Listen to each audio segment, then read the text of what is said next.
আপনারা সবাই জানেন যে আন্তর্জাতিক অপরাধ ট্রাইব্যুনালের কাছে আমরা একটা আবেদন করেছিলাম যে এই ট্রাইব্যুনালে বিচারাধীন আসামি শেখ হাসিনা এবং গাইবান্ধা জেলার আওয়ামী লীগের নেতা শাকিল আকন্দ বুলবুলের মধ্যে একটা টেলিফোন কনভারসেশন অথবা জুম কনভারসেশনের মাধ্যমে শেখ হাসিনা বলেছিলেন যে তিনি 227 জনকে হত্যা করার লাইসেন্স পেয়ে গেছেন যারা তার বিরুদ্ধে মামলা দায়ের করেছে এবং যে সমস্ত লোকেরা আওয়ামী লীগের লোকদের উপরে হামলা করার জন্য দায়ী তাদের বাড়িঘরকে তিনি ধ্বংস করে দেওয়ার জন্য আগুন দিয়ে পুড়িয়ে দেওয়ার জন্য নির্দেশ দিয়েছিলেন এবং তিনি হুমকি দিয়েছিলেন যে সমস্ত অফিসার যারা এই তদন্তের সাথে অথবা বিচারের সাথে জড়িত তাদেরকে তিনি থ্রেট করেছিলেন যে তাদের তালিকা তৈরি করা হচ্ছে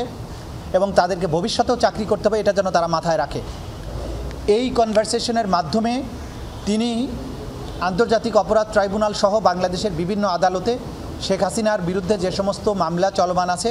সেই মামলার সাক্ষী বাদী এই মামলার তদন্তকারী কর্মকর্তা সহ মামলার সাথে সংশ্লিষ্ট বিভিন্ন লোককে তিনি হুমকি দিয়েছেন, থ্রেটেন করেছেন। এর দায়ে আমরা আন্তর্জাতিক অপরাধ ট্রাইব্যুনালের 11(4) ধারা অনুযায়ী আন্তর্জাতিক অপরাধ ট্রাইব্যুনালে আদালত অবমাননার অথবা আদালতের কার্যধারাকে বিঘ্নিত করার জন্য আমরা আবেদন করেছিলাম। সেই আবেদনের প্রেক্ষিতে আদালত প্রথমে শোকজ নোটিশ জারি করেন যে তারা যেন হাজির হয়ে তাদের এই বিরুদ্ধে যে অভিযোগটা আনা হয়েছে তার জন্য জবাব তারা দেন। সেই নোটিশটি শেখ হাসিনা এবং আরেকজন যিনি আসামি তার বাড়িতে তাদের ঢাকা শহর এবং গ্রামের বাড়ির ঠিকানায় যথারীতি জারি করা হয়, তা সত্ত্বেও তারা হাজির হননি। এরপরে আদালত পরবর্তীতে নির্দেশ দিয়ে দুটি জাতীয় পত্রিকায় নোটিশ আকারে এটা ছাপার নির্দেশ দেন যে তারা যেন এই আদালতে হাজির হয়ে এই কন্টেম্পটের রুলের ব্যাখ্যা দেন, তা সত্ত্বেও তারা হাজির হননি। এরপরে আদালত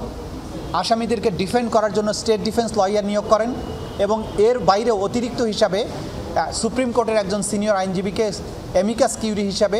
নিয়োগ দেন এবং আজকে এটার উপরে চূড়ান্ত শুনানি অনুষ্ঠিত হয়।